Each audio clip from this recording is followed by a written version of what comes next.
Hey, everybody. Welcome to the BA Zones pre-show. We're going to get going here in 3 minutes with tonight's show. Hope everybody's having a fantastic night. Um, there's always something bad going on in the world when we do these things, right? And we kind of focus on them. But so sorry to see Notre Dame in flames. That was a really horrific thing going on over there. Awful. I had been there way back. Actually, I had been there the last time I was there. There was scaffolding all around it too, but there was scaffolding around the front part of the cathedral there. But that was back. It was way back. We won't say how far back it was, but it was way back. And we had seen it then. But seems like it was always under construction. Or it was always being renovated, probably due to the age and everything. But pretty sad going on over there. But anyway, tonight we're going to be talking about how to run a successful client demo. So if you know anyone who's interested in that, or, again, you want to get that certain someone off your couch, please feel free to reach out and tag them and join. It's a party. Everybody can join. And I'm sure everybody's got some fun stories out there about client demos. Even if it's not a client, it could be an internal demo, an important internal demo as well. And, how quickly those things can go belly up, or they could just be fantastic, so we're going to focus on the fantastic tonight. Kathleen's just getting her ducks in a row. We've got about a minute to go, and we'll get started. So during the show, feel free if you have any comments or I hear a squeaky noise. Trying to figure out where that squeaky noise is. I won't move because I'm hearing did the mouse need new sneakers? I'm not sure. But yeah, so tonight that's what we're going to be focusing on. So please join us. And if you have any comments or questions, feel free to jump in. And I'm just keeping an eye on the clock because I'm really time oriented, getting things going. And there you go. It's 8 o'clock. Welcome everybody to the BA Zones live show. As you can see, I'm back in my original lovely backdrape studio. And tonight we're going to be talking about how to run successful client demos. This is something that I used to do all the time and had an engagement where I didn't do it for a little while, and now I'm doing them again. And I realized just how much I missed it and the amount of prep it takes to make it all look so easy. So we thought it would be a great topic for tonight's show to explore. But before we can do that, Kathleen would like to demo our intro. So Kathleen, take it away.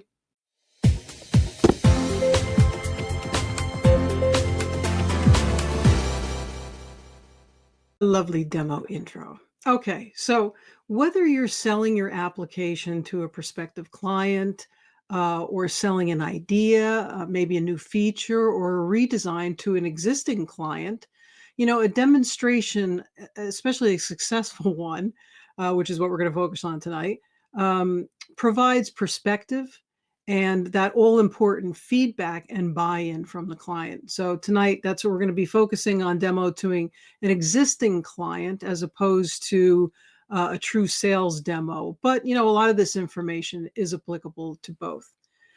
So as I said, making something look seamless like a demo takes a lot of preparation.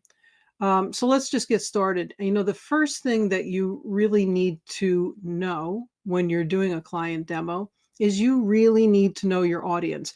And I don't mean you just need to know who was invited. I mean, you need to create audience profiles, at the company level and at the individual attendee level. You need to know your audience, and the demo needs to be relevant to those users. So you need to do a little research, and you need to collect some information on the company and the attendees. And if you were looking at a new or existing clients, or maybe they're existing clients that are new to you, you can tap maybe an account manager that is working with the client for information. Who are the invitees? What are their roles? Who's the decision maker or the leader? We give a little asterisk to that person in the profile so we know to direct most of our questions or our information to that person. If there's no account manager or there's maybe there's no one else to talk to or no one else to ask, you could always go out and do high level checking of social media.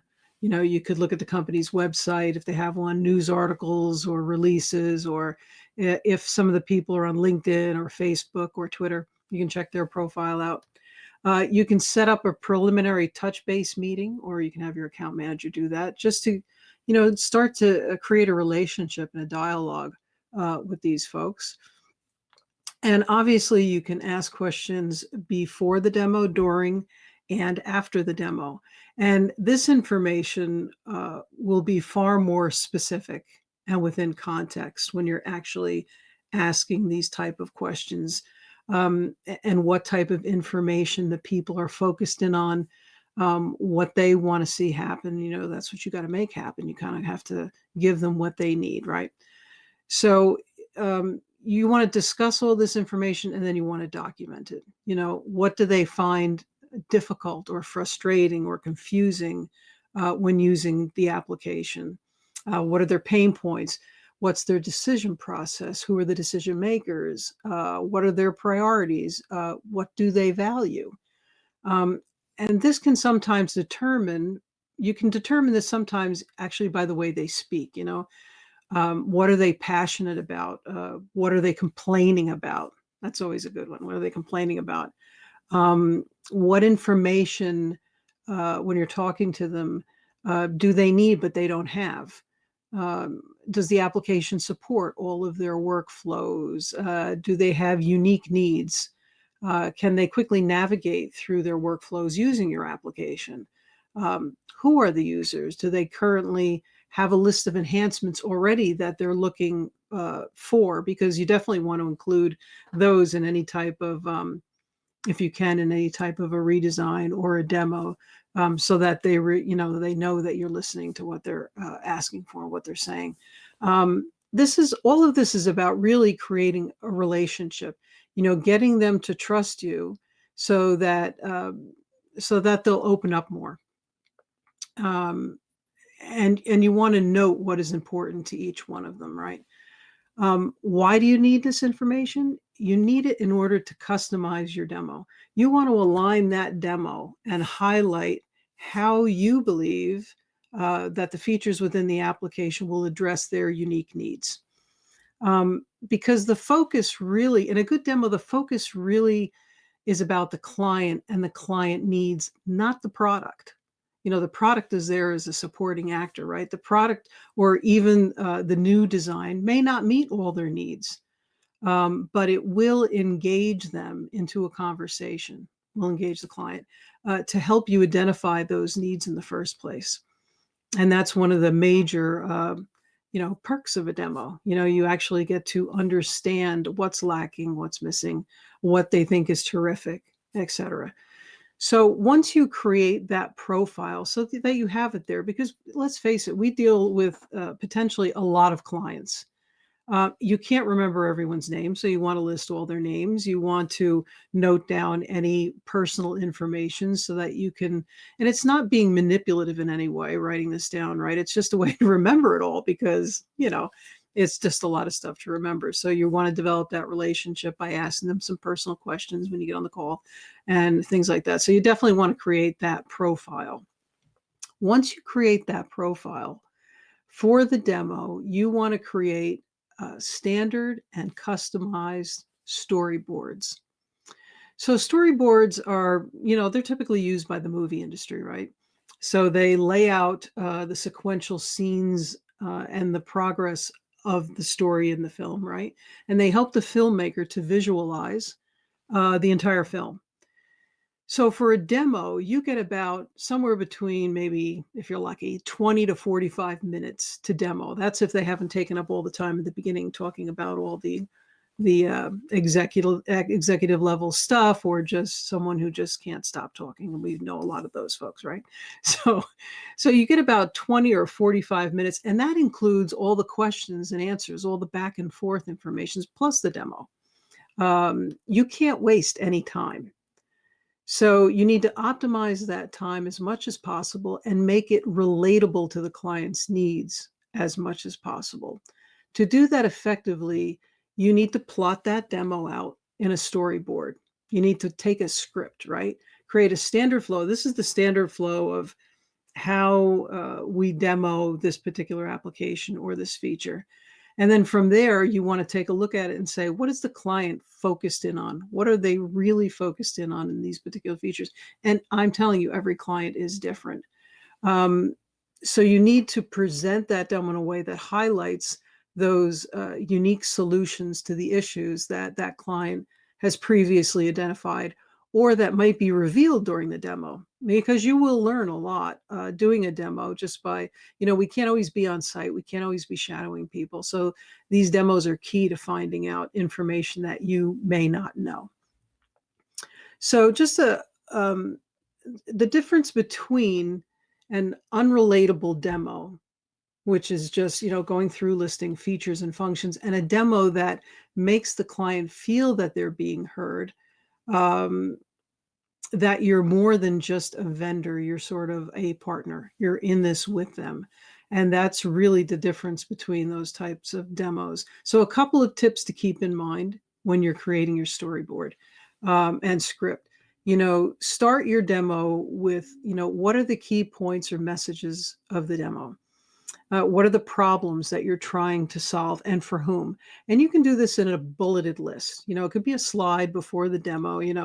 Are you trying to reduce the click stream? Are you trying to improve data collections or streamline a process, or maybe redesign a screen for ease of use, right? So once you have that down, you want to create the screenshots that reflect the user experience. Or if you're creating a mini app or whatever your medium is going to be, a lot of times as a BA, I'm showing comps, and I'm actually creating a storyboard with comps. Comps are those really good look and feel, higher than a wireframe comp. And we string those together, and we tell the show the user experience. It reflects the user experience. So once you get all of those created, you want to trim those down to the really key components that you want to display, because you could go over every feature and every piece, right? But you want to hone in on the really stuff that's going to make the client go, that's perfect, that's good, that helps me in some way. And besides, again, you only have so much time, and users have a little bit of a limited attention span sometimes, right? So you want to get to the point pretty quickly. So you want to trim those back. And as a friend of mine likes to say, every customer is like a snowflake. That's how unique they are. Now, I don't mean cold and flaky. No, I don't. I mean unique, right? They are definitely unique. So when you're displaying data, you want to try to simulate their real-time data, of course, without any HIPAA or privacy issues, but close to the data that they're going to display. And speaking of data, unless you're talking about historical data, and this is a problem I've seen in a lot of demos, if you're displaying any type of things like dates, make sure those dates are more current. Sometimes we do these comps, or we do these applications, and we populate them with fake data, and it might have been data from 3 years ago. So it makes it look like either the application is old or not current, or we're not keeping up with it. So, make that app look like it's current, like it's been updated. No, even if it hasn't been, just make sure that data is clean in there. Okay. Once you have, you've created this profile, you've created the storyboards, a really good thing to do that will get you out of trouble a lot and will help you to really hone your craft is to build and maintain a question and answer set. Creating questions and answers will help you to be confident, or at least appear to be confident, if you're not. So, and especially if you're new to doing demos and things, you're going to rehearse a lot, and we'll get to that in a minute. But you can build these question sets so you have ready answers. You want to, as you're going through your storyboard and you're building out your storyboard, you want to try to anticipate the questions that will come up from the client during the demo, and create answers ahead of time for those questions, so that you're sort of not caught like a deer in headlights when somebody says something. So you want to also document any client questions that occur during the many demos that you're going to have or you might have, and continue to build that set. Because a lot of clients will ask the same thing, something you probably didn't think about. So you definitely want to, capture that and document that. So you could do this in a table in Word or a spreadsheet. And if you do, just give it a little topic column so that you can, work on these different areas. You don't want to be, if you're doing a live demo, in-person demo, I should say, you don't really want to be looking at your answers to your question set, right? So you want to make sure that keep practicing and reiterating so that they just come off as if you're really knowledgeable and really quick. And you will be really knowledgeable by the time you're done with this. You also have to be able to handle the unanticipated question, right? You'll get questions that you will just not know the answer to. They could be technical questions. It's nice if you have a technical person you can rely on, but it could be just something out of the blue or something very customized that you have no idea. Just admit to that and just let them know you'll get back to them with an answer, and then get back to them with an answer, right? Because you got to follow up. That comes a little later. The other thing you can do besides the anticipated questions and the unanticipated questions, you can create pre-planned questions. And I do this a lot too. And if I'm coming up with a new feature or we're coming up with a new design, you can create these pre-planned questions, sort of like when there's a lull in the conversation. You're not getting a lot of feedback from clients. So it helps to engage the audience. Or you can use it to set up a response that you want to lead them in a certain way in the demo. Um, and and you sort of have to be really careful what kind of questions that you put out there. And when I think of this, I always think of that Indiana Jones movie with the knight with the cup, choose wisely, because the wrong question can poison the demo. And the patient just may not recover from that at all. So just be real careful about what you're asking. And these questions can be very specific with a yes or no, or they can be open-ended questions, whatever gets that conversation going and engages them. You can create questions that sort of engage with a little empathy, sort of like, geez, that must take you a lot of time, or that may be difficult for you, type of thing. And sometimes you can get more detailed info, or you can even determine if somebody's asking you a question and it raises sort of like a little red flag, like, why are they asking this type of thing?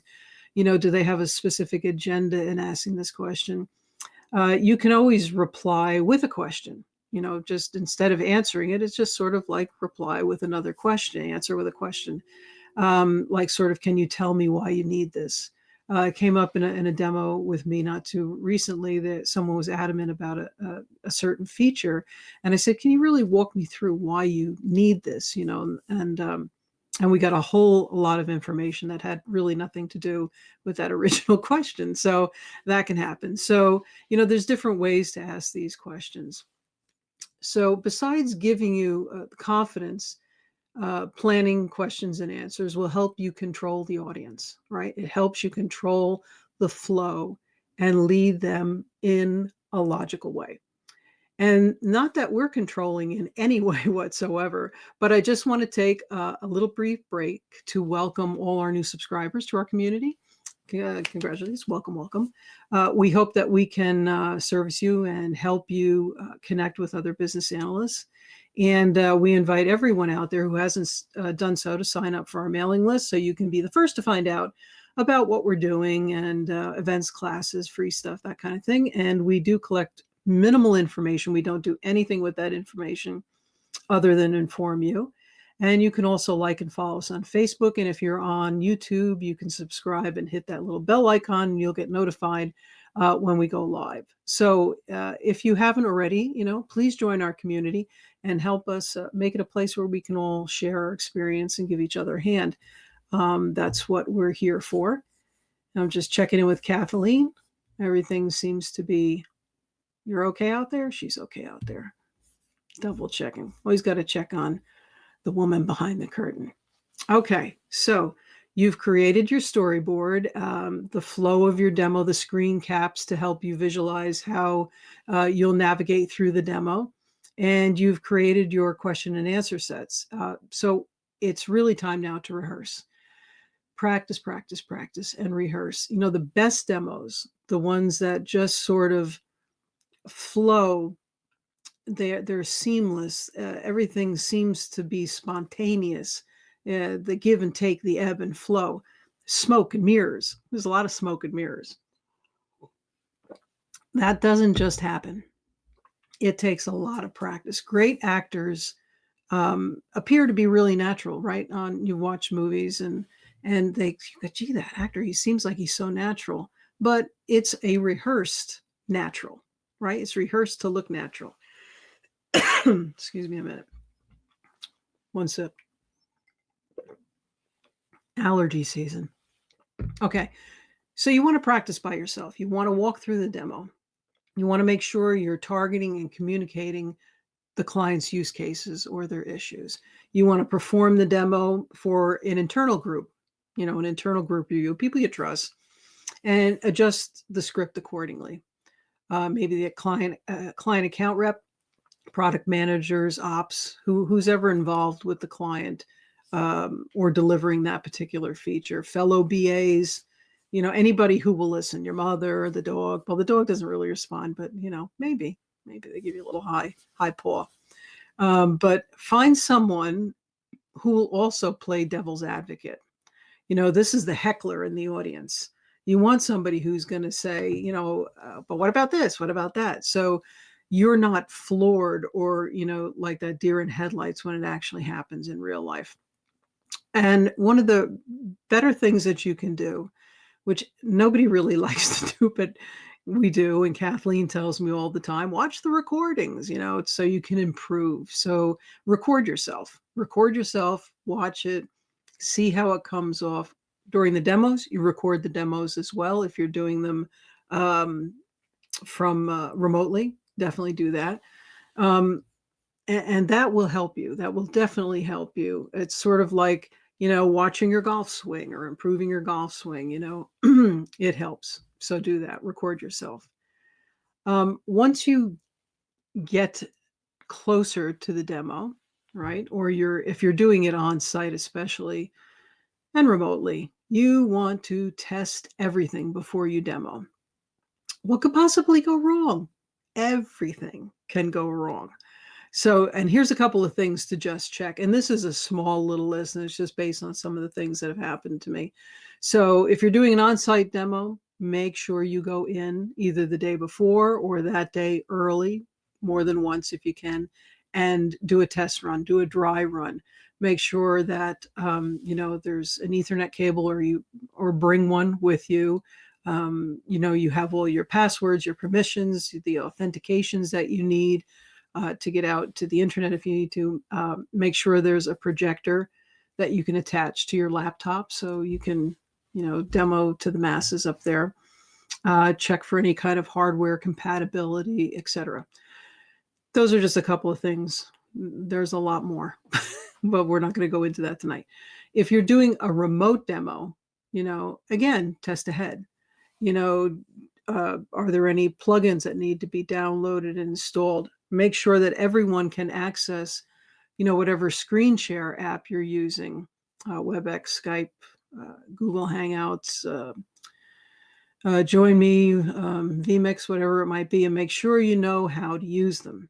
If possible, and you're doing a remote meeting, if possible, if you could have a colleague or a representative or account manager on site at the actual meeting while you're remotely demoing, which we do a lot of today because it's cost effective, and have that person there so that they can read the audience. Because some of the issues with doing remotely is you're only based on the way they sound, what they're asking, if they're agitated. You really don't know the audience reactions. You don't get that body language that you would if you were actually there.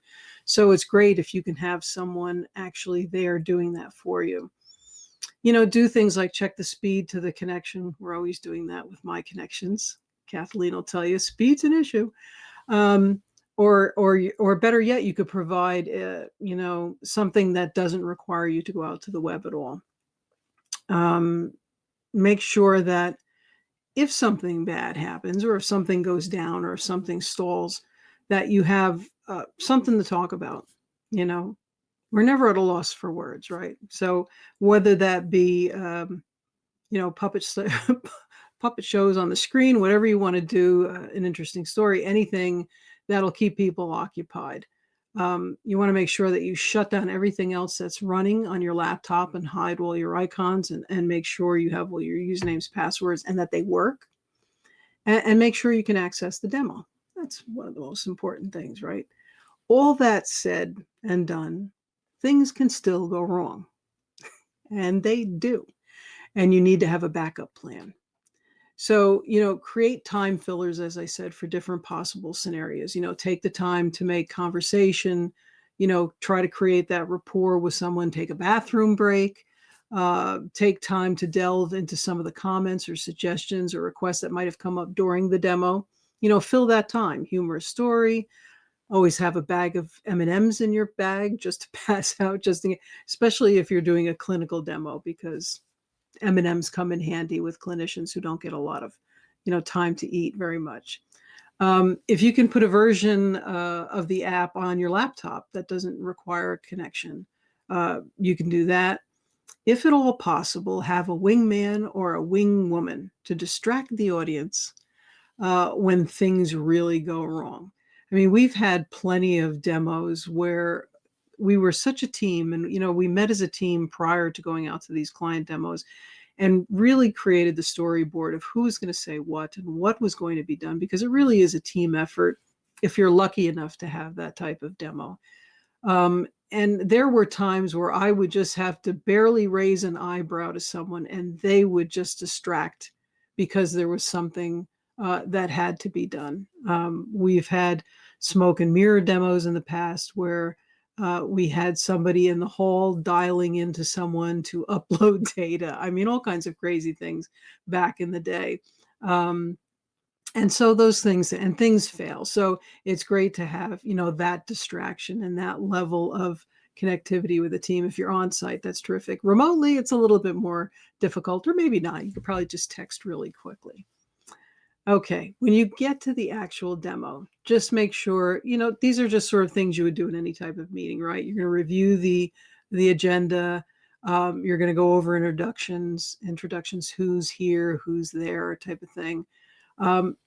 You want to go a little bit into the purpose of the demo, but again, you could do this with slides, or you could do it verbally, but you don't want to take up a lot of time doing this. So again, as we mentioned in creating the storyboard, you want to just kick off the demo with, a very brief little bullet point summary of what the issues or the problems are that are going to be solved with this particular feature application.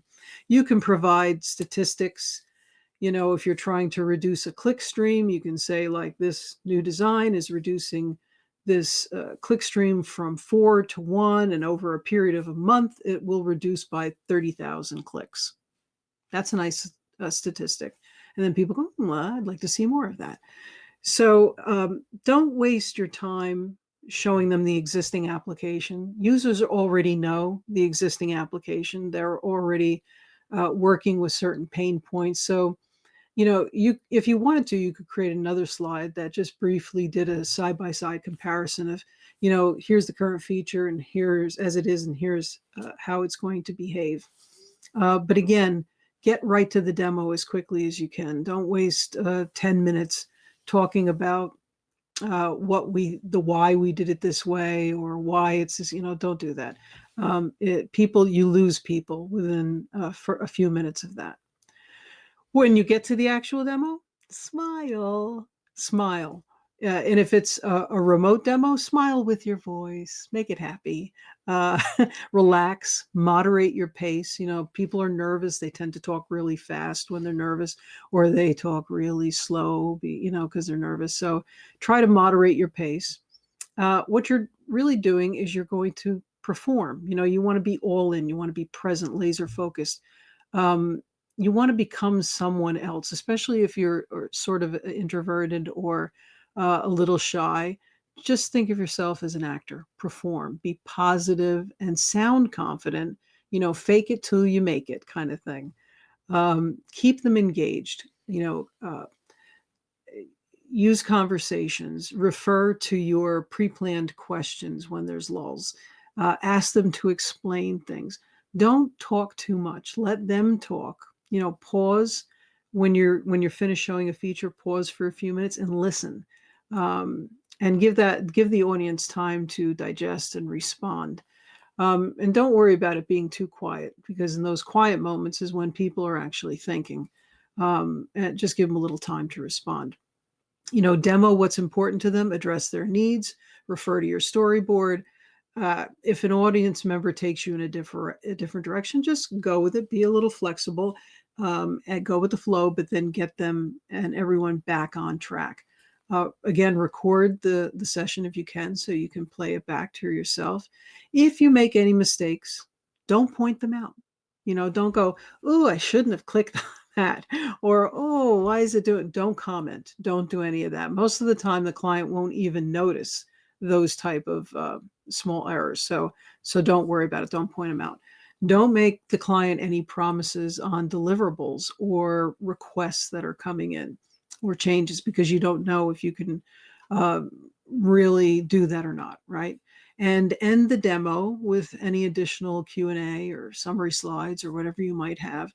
Make sure you outline your next steps, and make sure you ask them, is there anything else that we should be looking at? Is there anything that we've missed? And then after the meeting, follow up with any type of email that you need to, thank them if it's your place to do that, and identify next steps and answer any of the questions that you couldn't answer during the demo.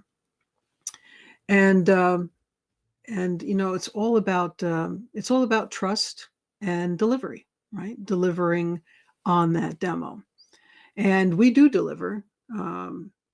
We deliver. So if you have any suggestions for future shows, and you want to drop us a line, Kathleen will put up the slide of all the places that you can find us. .com, that's our website, and Twitter at the BA Zone. On Instagram, we're Instagram.com, the BA Zone, Periscope TV, the BA Zone, Facebook.com, and YouTube. Now let's say hi to, I have to get really close. Well, now I'm going to slaughter another name. I'm going to guess here. Mikias? Mikias? Oh boy, oh boy. So anyway, phonetically, how you doing? On Facebook. Okay. So here we go. Let's see what we've got left. I'm sorry, I'm slaughtering names and it's terrible. Not taking any prisoners. Okay. So what else can you do in addition to what we've talked about to run successful client demos? What can you do now? I would suggest to you to watch, really good speakers. Just go out and Google anybody or YouTube or whatever, and watch what they do and how they do it, and how they handle questions and interruptions, and how they bridge from one topic to the next, and the flow of how they do things, and how they actually make it look seamless. And remember, in the back of your mind, these are people who are really working at this. And they are preparing, they are rehearsing. This doesn't come natural to most people. I mean, you really have to have all your ducks in a row. So, but watch how they do that, how they put problems before the product, and then go and experiment yourself and create a demo. Even if you're not demoing to a client, take a feature in an application that you currently have, or maybe one that you're creating business requirements for, and create exactly what we did tonight. Go through and try to identify who the users are, who they might be. Go out and look and see if you can find anything on them. Create storyboards, create questions and answers. Do all of that, and try and experiment using these different tactics. You can read up on things like the power of persuasion, or you can watch one of our shows. Actually, I think it's titled "The Power of Persuasion." Also, look into how to read body language. how to look and feel confident without coming off aggressive. And practice. Tape yourself. You can do all of these things today. You don't need a client. But when a client comes along, you'll be fully prepared for that, and learn and build from each demo that you actually do. Okay, so that wraps up, just about wraps up tonight's show. So remember, a successful demo is as much about what happens before the demo and after the demo as it is about the demo itself, right? So know your audience and their needs and create your user profiles, engage with them, create customized storyboards, listen more than you talk during the demo, anticipate their questions and have a few of your own ready, create those Q&A sets, rehearse and rehearse and adapt your style to the different clients, the different features, the different, whether it's on-site or remote. Do a dry run, test everything, have a backup plan that consists of more than just crying and going and leaving the room. Don't do that. Just have a backup plan. Even if you have to laugh through it, with a little humor, try to be humorous. And most importantly, be confident and have fun, right? You've got this. It's just a matter of practice. So let me just check one more time with Kathleen. And everything seems to be okay, nothing going on. So I never want to end these too quickly because I never know if somebody might be texting us a message. We do get a lot of them after the show on replay. So I want to thank everybody for joining us tonight. I hope this was really helpful for you. And I want to wish everybody a positive and productive week. And we'll see you next week on the BA Zone Live. Good night, everybody. Take care.